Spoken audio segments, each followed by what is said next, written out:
Hi, in this video we're going to create an addition to the last tutorial. So in the last tutorial we created a login screen where we were able to log in Bill Gates as our only user, and then what we're going to do in this app is we are going to have a multiple user list, and then the next step is to create a database where we can look up the users. And so we're going to extend the last tutorial. So if you haven't seen the last tutorial, go check it out and then come right back. So let's go to the application that we're dealing with here and make some modifications. So as you can recall from the previous version, we have a single user that is coded into our controller that says process login will only accept Bill Gates as his username. So I'm going to create another class, and that class will contain a list of users that are able to log in, and then it'll tell us if one of those items was chosen successfully. So we're going to add a new folder to our project. So let's go to the right and choose the right click on the project name and choose Add New Folder. And we'll call this folder Services. Inside that folder, we'll right click again and we'll choose Add a New Item. And this time we're going to create a class and call it Security Service. So the job of Security Service is to authenticate a user. So the first thing I need to do is create a list of what I'm going to call known users. So in C# the data type is list, and then in the brackets you tell it what kind of list you're making, which is in our case a user model. And so we'll call it known users and then make a new list which will be empty to begin with. And you can see that I have to import the class so that it knows what a user model is. Next I want to build a constructor for my class. And so the shortcut for this in C# in Visual Studio is CTOR, and you press tab a couple times and you get yourself a constructor. So we're going to add an item to the known users list. So we'll choose knownusers.add, and then in parentheses we're going to put a new constructor, so a new user model, and then you specify the properties here inside of the curly brackets. So for this guy it's going to be user ID 0 of Bill Gates and his password is Big Bucks. So now I'm going to create 3 more users. So we'll do a copy paste for Bill Gates, and then I'm going to change their username and password to something more appropriate. So let's change Marie Curie, let's do radioactive, and Watson Crick with DNA, and Alexander Fleming with penicillin. Lastly, let's all give them a unique ID number. So instead of 0 for everybody, we'll do 1, 2, and 3. Now I'm going to create a single method here for finding out if this is a valid user login. So I'm going to make the function as Boolean return type, and the function name is valid. We'll accept a user object. Now I want to return a value of true if this user is found in the list. So how do you make a is found in the list kind of a function? So one way to make this happen is with the C# keyword any. So if I have a list called known users, then I can use the properties of a list called any. In parentheses, we run a function that says I'm going to check for each. That's what the function really is. For each item in the list, and we're going to use the variable x as a placeholder. So for each item x in the list, is there a match? So does x.username equal user.username? So remember, user is the parameter that was passed to it. And then of course we have to match the password as well. So x.password equals user.password. If there is any match, then we have a success found. And so I can return that as a value. So I don't have to assign it to a value called true or false. It's automatically returned there. That function any is a Boolean return. And so we should have a valid login checker now with is valid. So now let's return into the login controller. Now I'm going to erase the part that says check for one username. So I'll just delete that if statement. Now what I'm interested in using is this security service. So I'm going to make a new instance of that security service. So we have to type the type name security service with a capital S and then create it as a new instance. And you notice that it doesn't like it or it doesn't recognize it, so I have to import or use the using statement. Now when I'm done here, I have a new security service which should be able to validate a username and password. So if I want to take advantage of that new service, all I have to do is to put in the if statement to say security service dot is valid, and it accepts a user object to tell me if it is found in the list.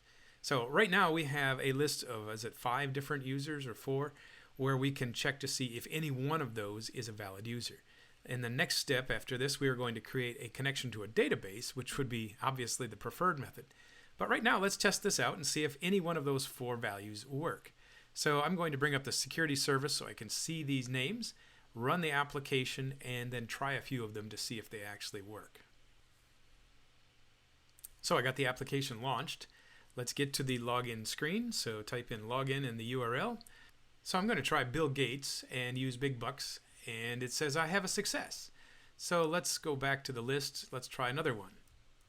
I see I spelled Watson or something. Let's check the spelling on that one. But if I put it in exactly as it has in the service, I get a success. Let's try somebody else. I'm going to try my own name, and let's try some junk here and see what happens. And it says doesn't work. Okay, so we've got ourselves the hard-coded values pretty much here. We've got a list of them, which is slightly better. But still, the next step is to create a database and then integrate the search function for any users in the database. So we're going to replace this security service with hard-coded values, and they're going to change that out for a lookup in the database. So this will be a good introduction to you on how to use databases, at least SQL databases, with this ASP.NET. So I need to go find the database terminal here. So go into your View menu and slide down until you come to SQL Server Object Explorer. And so fortunately for you, there is a SQL Server built in with Visual Studio, so you don't have to install anything. You could connect to other things such as Postgres or MySQL, but since it's already built in, we're going to use the Microsoft SQL Server. I'm going to open up the SQL Server tab, and the first item that is a local database, and open up the folder called Databases, and you should see it mostly empty here. Now I'm going to create a new database, so I right-click here and choose Add New Database. And so you can name this thing anything you want. I'm going to call mine the test database, since really this is all we're doing is testing it out. So let's click OK. Now there's a new item called test, and we should be able to find that there are folders, or at least supposed to be tables in our new database. So nothing exists here yet, so let's make a new one. Right-click again and choose Add New Table. So what you'll get next is a table design screen. At the bottom of this item, you can see that there is a script, SQL statements, that is going to define what our table is. And then up here on the top, you should be able to eventually see a definer where you can put in the actual items here. So for our users table, we're going to have a username, and let's see, press tab, and I'm going to change this to the maximum length of 40. So each username can be up to 40 characters long. And then the next thing for our users table is a password. So we'll keep this pretty simple. We're just going to have usernames and passwords as our items for our table. Now, you'd think you're done, but there's one more item. The ID is, of course, a key item. It is a primary key, and we also need to make sure that it increments properly. And by default, you'll just get a bunch of errors if you try to create new ones, and it'll say invalid because you can't have duplicate ID numbers. Well, obviously we want them to be auto increment. It'd be nice if there were a check mark somewhere that says auto increment, but to find it you have to go down into the properties area, and let's see if we can find it. I think it's called identity specification. There it is. Is identity is set to false. I'm going to double click on that, and it changes it to true. And it says here the increment is set to 1 and the identity seed is set to 1. So that means start at value 1 and increment by 1 each time. And let's see if that works now. So what did it do for our code here? It added the word identity, and hopefully that works well enough for us. So I'm going to close this, or at least save it. I'm going to now choose the update command. So above the table definer, we can choose update, and it's going to tell us what we're about ready to do, and choose update the database. And down at the bottom I have all green check marks. It looks like we're working. So we have a new table appear in the tree branch on the right or the left side. So let's see if we can find the data in here. So I'm going to right click on the table and choose view data. And what do we get? Absolutely nothing. We have nothing in the table yet. So we want to create a new bunch of people in there. So I'm going to right click on the item that says table test, or the the database test. And now I can write SQL statements. So for instance, if I wanted to find everybody, I could do select star from, and then I type in dbo.users. Oh, it says table? Oh, I forgot to rename this table. It's just called table. And let's go fix that now. So right click on the table and let's choose view designer again. And down here where it says create table, DBO table, let's rename that as users. That's more like it. And let's update it again. And let's see if this will work. Choose update the database again a second time. And now I have two items. I have DBO table and then DBO users. Well, obviously I meant to choose users, so I'm going to delete the table. So right click and choose delete. And let's see if I can update that successfully. And good, it's gone. All right. So now I'm going back to the query tab here. And let's see if this will work again. So I'm going to type select star from DBO users, it should be. Okay, and let's click the green arrow for run. And I'm getting a success, at least. There's nobody there. So let's put some people in there. I'm going to add a new line, and let's put in some data. So I'm going to make up a user that I'm going to put into the table. So insert into DBO users is my command. Parentheses, you have to put in the column names that you're going to insert. So I'm going to choose username and password. And I don't have to use the ID because I set that as auto increment. And then for the values, I put in a name. So I'm going to call the first guy Max, and his password is password exclamation mark. And I'm going to retain the select statement at the bottom so I can see if there are any actual updates. So let's click the green arrow, and you can see at the bottom that Max and password are correct. Let's put in another user. So I'm going to replace Max. Let's put in Jenny and try it again. And now we have two. Let's just try a few others. Let's try Howard. And we got 3 users. So it appears that our users are being updated and the ID numbers are being incremented, and we can select them all. So we've got users. All right, so now we have a functioning database with a users table. Now we can go back into our application, our login application, and we can access this data using SQL select statements. So we're going to have to write some more code to make this happen. One thing that we're going to need, I know we're going to need, is the property of our database. So let's go to the test database and click on the icon. Down in the properties, I'm going to find the area called connection string. So double click in the connection string to select it, right click it and copy it. We're going to need that. So the connection string is our way of connecting our C# code to this database server.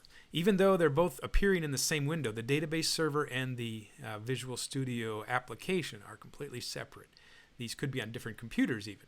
So that connection string is the bridge between them. So let's open up our code again, and let's go into the services folder and find security services. So this here is going to be modified to talk to the database. Now I'm not going to put all this security service code together in one big file. I'm going to separate them. So in services, I'm going to make another file. So let's go to add a new file or new item. And I'm going to call this thing a users DAO. So users DAO, and I'm going to use DAO as capital letters. So a DAO is a common database design pattern when you work with a bunch of data. So I'm going to call it users DAO. You could call it security DAO as well. The name is more reflective with users, I believe. And the first thing I'm going to do is keep this. I've got this string that's been copied to the clipboard, and I want to remember that. So I'm going to call this thing connection string, and then I'm going to paste it. So I get the connection string, and you can see if you wanted to parse through all those details of what the server is and all the rest of the items, but we need to make it into a string. So I'm going to put quotations at the beginning and the end, and then a semicolon. We still have probably some issues. I think you need to have an @ symbol, because if there's any slash marks in there, then this will treat it as a literal. And so now we have a connection string. So I'm going to create a method that's going to do our searching for us. And I'm going to give it a very descriptive title. I'll call it find user by name and password. And then the parameter, or the item that's passed into it, is a user object. So you can see I have a bunch of angry underlines we need to fix. So first of all, let's attack the user model, and it says here you can probably use the first item called using the models folder. So that adds an item up on line 1, and then the underline goes away. Now why doesn't it like this is because we haven't returned any values in our function yet, and so that will stay red until we actually return a true value. So that is what we're going for. That's going to take a bunch of code to do that. We're going to connect to the database and then do a query on it. So the first job is to create a string that is going to be our selector. So I'm going to create a string called SQL statement. Now the SQL statement is select everything from the table called users table. And I want to match the user's name equal to something and the password equal to something else. Now I'm going to use prepared statements here, and so we'll define what these placeholders are in a later line. But for right now, we'll just say @username and @password. So that will have to be defined in about 3 or 4 lines down. The next item I need to do is actually make a connection to the database. The statement I'm looking for is called Sql connection, and it is an object that is defined in another library. So I will pass the connection string along to it, but you see that there are still some underlying errors. So let's see if we can import the correct items. So let's hover over SQL connection, show potential fixes, and this time instead of a using statement, I don't have that option. I have a bunch of other false suggestions. Down at the bottom though, there is a true suggestion. It says you have a package. A package is something that is not installed in your application yet, but can be. And if you install it, you will be able to add the Sql Client. So the Sql Client is the piece of software that communicates with a database. So let's go ahead and select install the package and find and select the latest version, and let's see what happens. So all of the code generation is finished, and what I see at the top is line 4. We have a new Sql Client and the error message went away. So what I want to do now is use a statement called using, and that allows us to generate a block of code that will use this connection and automatically terminate the connection after the block is finished. So this keeps the database connection closed in case we need to use it with other applications. Now to issue a command to the database, we have something called a Sql Command. So this is also a predefined object. So the command is going to be a constructor with 2 parameters. It's going to say, tell me the SQL statement that you want to send, and then the connection that's being connected to. So we have 2 predefined items, one called connection string and the other one called SQL statement. So that should issue a command. Now we're going to go back to the parameters that were created in line 18. So I told you that this is a prepared statement. So the parameter needs to be defined here with the parameters.add statement. We put in the string @username to let us know which parameter we're changing. And then we have to go tell it what kind of a variable this is. This is a varchar, as you remember from the database setup. So to find that, we go to system-data.sql data db type. And fortunately, those are all things that are type ahead help for you. The length of the item is 40 characters, and then we set the value. So the value is going to be defined as what came in the user object, user.username. So pause the video here and take a look at where all these things come from, and then we're going to continue on with the second parameter. So the second parameter is like the first one, so we're going to copy and paste our first parameter and just modify it. So instead of username, of course, the second one was password. And it was also 40 characters, and then the parameter is changed to password. So now we have 2 different parameters that are now defined in our prepared statement. So now we're going to have a try catch block. So there's a possibility that this will work, and of course a possibility that it will not work. So try catch is a good way to do this. So when we do a try catch, we're going to prevent errors from crashing our application. Let's go to the try section. The first thing we're going to add is called connection.open. So we're going to initiate a connection to the database. We're going to then define a new object called SQL Reader, SQL Data Reader. And it is going to come from the command.execute reader. So it is obviously this is a predefined set of statements. I would never invent these on my own if I didn't look them up in the documentation. Now, if the reader has rows, then we know that we got something back from the database. And so we have a success. Now, we should be able to define a Boolean variable as a success or failure. So I'm going to go to the very top of our function here and define a Boolean. And let's go with success and make it initially set to false. So that way we assume that there's no connections. If there are rows, then we're going to set this to true down below. So now the last thing is to handle any exceptions. So in the catch part of our try catch statement, let's put in a parameter, and the expected item that is put there is an exception. So you can name the exception anything you like. I'll call it E. And if it does have a problem, then let's put a console log message or console write line message. So CW, tab will give you the console write. And then finally, our result, we need to produce a return statement, so it's going to be returned as success. So success is by default set to failure or false. And if there are any rows found, success is switched to true. So when we return success, we are returning a true or a false value. So one might ask, where in the world am I going to remember all of this stuff about connections and SQL execute and try catch and all of that? Well, fortunately, you don't have to remember it. You can just look it up in the docs. And so the documentations here are on the Sql Command property. And let's look down at our example.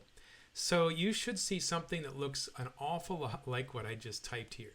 So you can see the pattern here as I have a Sql command followed by a using statement and then a connection. We have some parameters here that are added. And then finally we have a try catch at the bottom. So all I did to create this part of the tutorial was look in the documentation and adjust it for the particular user object that we were working with here. So that's what you should do as well. And we're going to go on and do some more things. Instead of just reading from the database, we're going to write to it and delete to it. And so we'll be using the documentation to find those examples. And so our code will work. So now let's take our DAO and integrate it into our security service. So I'm returning here to Visual Studio. And I'm opening up security service. Now, in our previous iteration of this program, we had a bunch of hard-coded values. And of course, we don't want to do that anymore. We want to use our database service.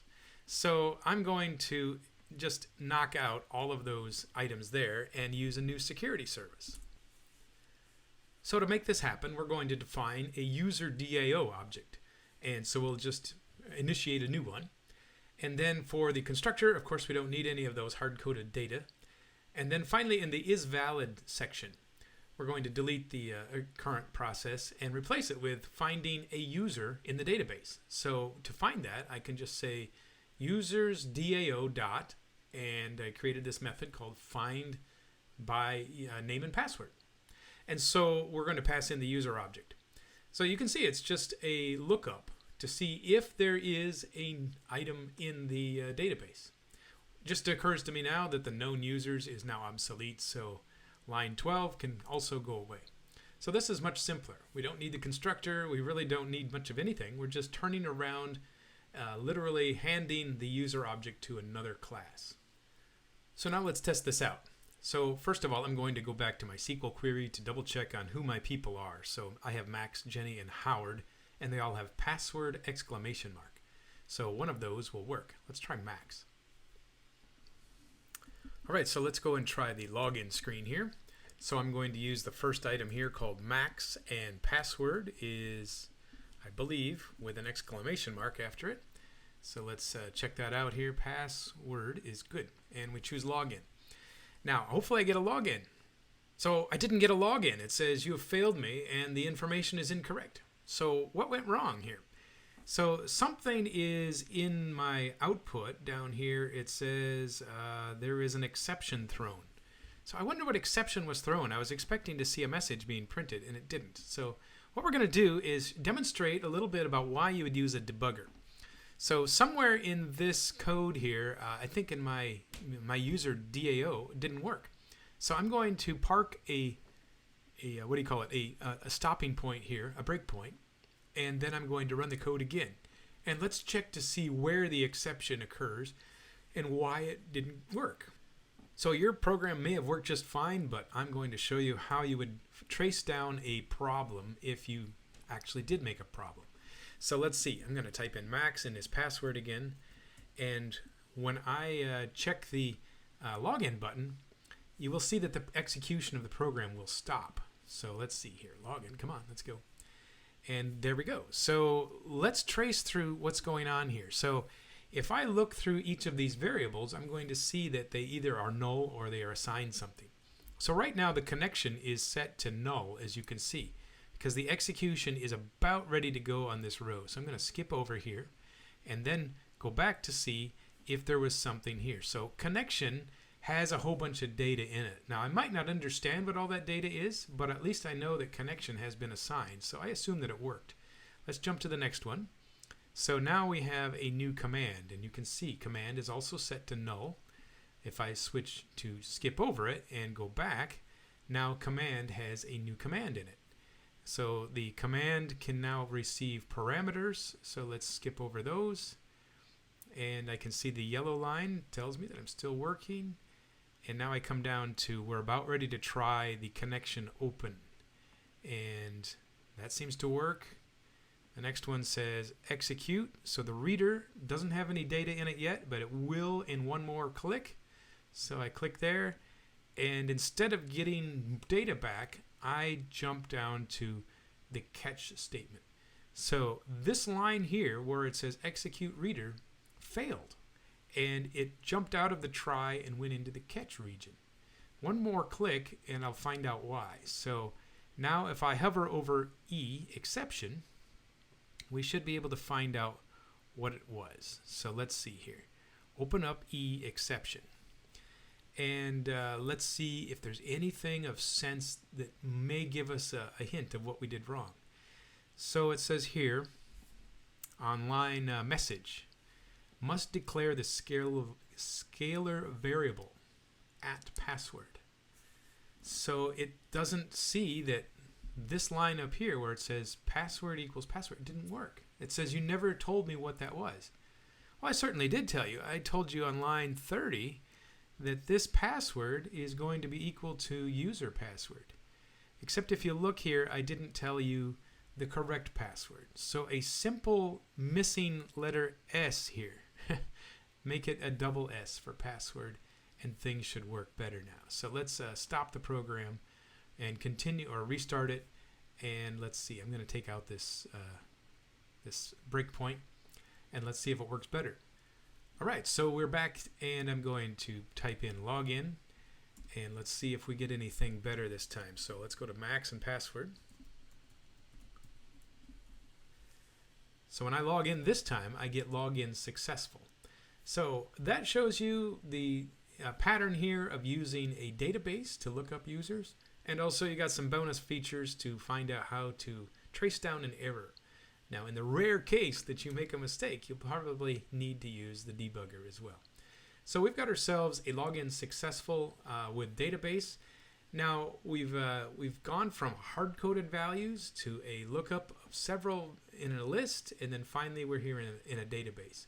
So I guess what is missing is the challenge part is to create a registration screen.